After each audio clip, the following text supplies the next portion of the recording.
நான் உங்க டாக்டர் ஷமீம் பேசுறேன், கேஸ்ட்ரோஎன்ட்ராலஜிஸ்ட் மதுரையில இருந்து.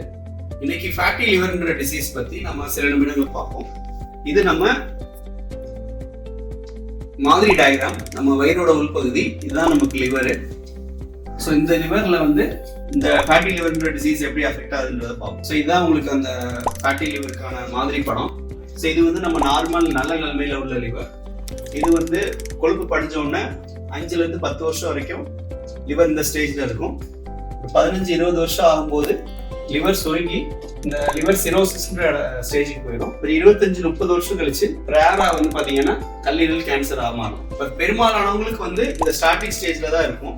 நம்ம இந்த ஸ்டேஜ் போடாம தடுக்கிறதுக்காக பேஷண்ட்ஸை ட்ரீட் பண்றோம். இந்த ஸ்டேஜ்ல இருந்து இந்த பக்கம் போகாம இந்த பக்கம் வர்றதுக்காக நம்ம ட்ரீட் பண்றோம். ஸோ இந்த ஃபேட்டி லிவர் வர்றதுக்கான மெயின் காரணம் என்னன்னு பாத்தீங்கன்னா உடல் பருமன், சர்க்கரை நோய், அப்புறம் இன்சுலின் ரெசிஸ்டன்ஸ். சர்க்கரை நோய் வர்றதுக்கான முன்னாடி உள்ள ஸ்டேஜ், அப்புறம் அதிக கேலரி உள்ள உணவுகள், ஹை கொலஸ்ட்ரால் லெவல், இதுதான் வந்து ஃபேட்டி லிவருக்கான மெயின் காரணம். அப்புறம் மது குடிக்கிறதுனாலையும் வரலாம். பட் அது மதுவினால வர்றதை வந்து நம்ம ஆல்கஹாலிக் லிவர் டிசீஸ்ன்னு சொல்லியிருக்கோம். ஸோ இந்த நான் alcoholic fatty liver disease, metabolic fatty liver டிசீஸ்ன்றது மெயினா வந்து உடல் பருமன், சர்க்கரை நோய், ஹை கொலஸ்ட்ரால் லெவல், இதனாலதான் வந்து. இப்போ நம்ம இந்த ஃபேட்டி லிவருக்கான என்னென்ன டெஸ்ட் பண்ணலான்றதை பார்ப்போம். ஃபேட்டி லிவருக்கு வந்து இனிஷியலா வந்து நம்ம பிளட் டெஸ்ட் பார்ப்போம். Liver function test, complete blood count பார்ப்போம். அப்புறம் வந்து வைரல் மார்க்கர்ஸ்ன்ற டெஸ்ட் பார்ப்போம். அப்புறம் வந்து ஒரு அல்ட்ராசவுண்ட் அப்டமன் பார்ப்போம்.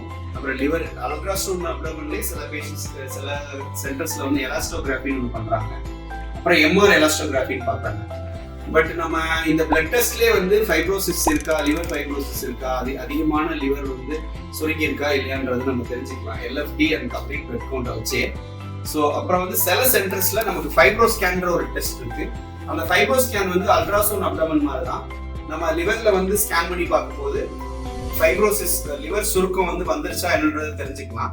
ஸோ இந்த ஃபைப்ரோ ஸ்கேன் மூலமா வந்து பேஷண்ட்ஸ் வந்து ஃபேட்டி லிவர் டிசீஸ் வந்து மைல்டா இருக்கா, மாடரேட்டா இருக்கா, சிவியரா இருக்கா, அதாவது லேட் ஸ்டேஜ்ல இருக்காங்களா, மீடியம் ஸ்டேஜ்ல இருக்காங்களா, ஆரம்ப ஸ்டேஜ்ல இருக்காங்களான்னு கண்டுபிடிச்சிடலாம். இந்த ஃபைப்ரோ ஸ்கேன் வேல்யூ வந்து நமக்கு 13க்கு மேல இருந்துச்சுன்னா அவங்க சிவியர் ஃபைப்ரோசிஸ் சொல்லுவோம். ஃபைப்ரோசிஸ் வேல்யூ வந்து 7க்கு கீழே இருந்துச்சு அப்படின்னா மைல்டு ஃபைப்ரோசிஸ் சொல்லுவோம். அவங்களுக்கு எந்த விதமான ட்ரீட்மெண்ட்டும் தேவையில்லை. ஃபைப்ரோசிஸ் லெவல் வந்து 7-8 to 13 இருந்துச்சு அப்படின்னா அவங்களுக்கு வந்து நம்ம மருந்து மாத்திரைகள் கொடுத்து அவங்களோட ரிஸ்க் ஃபேக்டர்லாம் நம்ம மாடிஃபை பண்ணி சிவியர் ஃபைப்ரோசிஸ் வர்றதுல இருந்து நம்ம தடுப்போம்.